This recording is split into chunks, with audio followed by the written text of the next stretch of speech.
मैं तो एक चीज बोल सकता हूं कि पिछले 4-5 महीनों से किसान की मांग पे आंदोलन बचा है। आप खुद उठाकर देखो, आप पत्रकार हैं सारे, मैं तो आपके माध्यम से भी देखता हूं कि अब आंदोलन किसान की मांग का नहीं बचा। किसान की मांग क्या थी, उसकी मंडी चलती रहे, वो हमने चलाई और बहुत बेहतरीन तरीके से चलाई। किसान की मांग थी कि फसल एमएसपी पर बिके, एक एक दाना गेहूं का खरीदा गया और सरसों मंडी में नहीं आई, सूरजमुखी मंडी में नहीं आई, दाल मंडी में नहीं आई।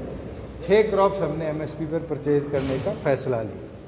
किसान की तीसरी मांग थी कि उसकी जमीन को हथियाया न जाए। अब तक प्रदेश में एक ऐसा केस हमें सुनने को नहीं मिला। अब तो आंदोलन ये रह गया कि कैसे सरकार का विरोध किया जाए, जेजेपी और बीजेपी का विरोध किया जाए। और मुझे लगता है अब इस आंदोलन का फेस वो किसान संगठन नहीं बचे, अब इनका फेस कहीं ना कहीं राजनीतिक लोग बन चुके हैं, जो आगे कोई जिला परिषद लड़ना चाहता है, कोई सरपंची लड़ना चाहता है, या कोई अपनी पार्टी बनाना चाहता है, या कोई किसी पार्टी का सपोर्ट करना चाहता है, वो बनकर रह गया।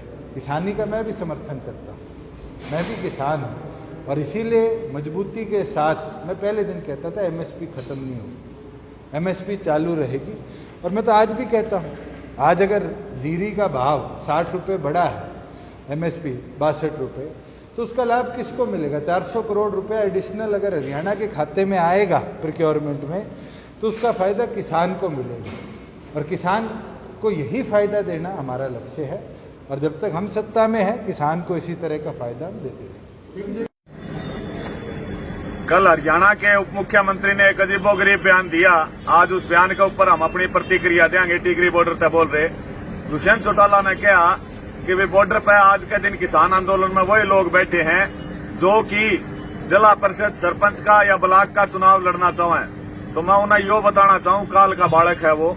पहली बात तो यो कि चुनाव लड़नी आदमी कदे 50 डिग्री तापमान, कदे -3 डिग्री तापमान, रोज आते तूफानों को नहीं झेल सकता। राजनीति करने वाले लोग तेरतरिया पोले हुए हैं, उन्होंने इसी में रहना हुआ है और झूठी बकवासा करनी हुआ है। तो यहाँ पर लगभग हमारी 520 शहादत हो चुकी। तारा इतना डोलनी कि तुम उन शहादत पर उन लोगों के घर जाओ, उसके बाद इतनी बकवास बयानबाजी करने का भी तारा हक को नहीं। दूसरी बात रही जो तारा घमंड हो रहा है कि भाई हम जिला परिषद और सरपंची के चुनाव कराएंगे, लोग हम फूट पड़ेगी। तो चुनाव कराने की हिम्मत करके देख लो। अगर हरियाणा में चुनाव घोषित होए, संयुक्त किसान मोर्चा पूरी तरह से हरियाणा में चुनाव बहिष्कार की घोषणा करेगा, जिसके अंदर गांव का कोई भी सदस्य ना था सरपंच के फार्म भरेगा, ना ब्लॉक मेंबर के फार्म भरेगा, ना जिला परिषद के फार्म भरेगा। और दूसरा, तुमने क्या भाई ये राजनीति कर रहे हैं, जो राजनीति करने का लाइसेंस तारे परिवार ने ले रखा है। 4 पीढ़ी तक तुमने राजनीति करते न होगी, और फिर भी तुम राजनीति करना चाहो। तारे घर के 3 सदस्य कड़ाई मेंबर को नहीं, उन तीनों सदस्यों चैलेंज करूं, जिला परिषद छोड़ो, किसी गांव में पंच का फार्म भर के दिखा दियो, या हरियाणा की जनता जो नाड़ नीचे ना कर दिया ना, एक भी वोट आ जाए, तारा खुद का आ जाए, तो हम किसान आंदोलन पे वोटरा उठ के घर का चल जाएंगे। ओपन चैलेंज है दुष्यंत चौटाला, जिला परिषद, ब्लॉक, सरपंची या पंच के मेंबर में भी तारा घर के दिग्विजय चौटाला या हमारी बहू है, उन्हें खड़िया करके देख लीजिए, तमने बेरा पड़ जाएगा, राजनीति कुकर करी जाए। दूसरी बात, दुष्यंत चौटाला ने क्या है, ये जो नकली किसान है, हमें नकली बताओ है, जिनके 550 आदमी शहादत प्राप्त हो चुके, उनके ऊपर सख्त कानूनी कार्रवाई करी जाएगी। तुम क्या करोगे कि तुमने कमी कौन छोड़ी?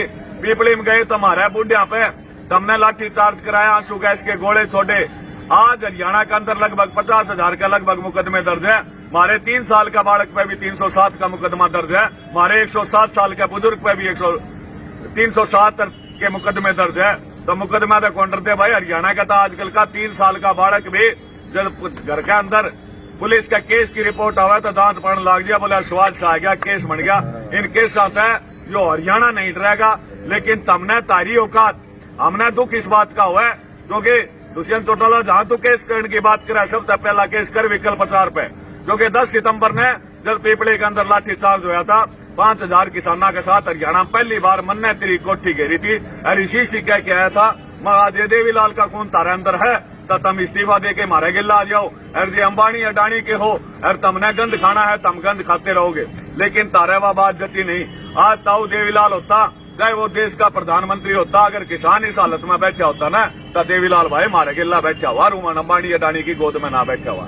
तो फिर से दुष्यंत चौटाला ओपन चैलेंज है, बना मुकदमे तेरे में जितना जोर आवे। और तू राजनीति की बात कर है, तेरे परिवार के जो सदस्य है, अजय चौटाला और दिग्विजय चौटाला और मारी बहू जो है, उन्हें तू गांव में पंच में मेंबर उठा दे। इलेक्शन में पंच का इलेक्शन सबसे छोटा इलेक्शन हुआ, वार्ड का इलेक्शन में खड़ा कर दिए।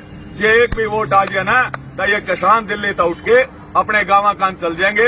और आगे तक अगर किसान का समर्थन नहीं कर सकते, अरे कम से कम शर्म करो। चौधरी देवीलाल का परिवार तक हमने जन्म लिया, इसी बेकार बातें करना, किसानों के ऊपर कटाक्ष करना।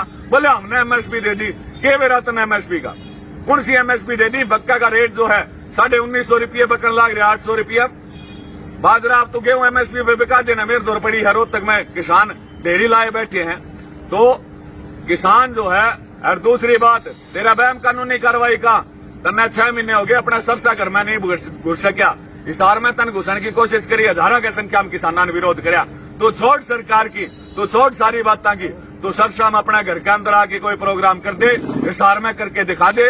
रोहतक सोनीपत उचाना के अंदर जिस जनता ने तिरता विधायक बनाया, डिप्टी सीएम की कोठी तक पहुंचाया, डिप्टी सीएम बनाया, उचाना के अंदर बढ़ के दिखा दे। हम मान लेंगे भाई हम गलत हाँ, अड़ा राजनीति करनी है बैठे हैं, अड़ा राजनीति को नहीं, अड़ा तपस्या करनी है बैठा है। जो अपने माँ तभी बढ़ के खेती किसानी ने बचाना आ रहा है, उसके लिए सीधी कहावत है, या तो खबर खास लेके जाएंगे या हमारी लाश लेके जाएंगे।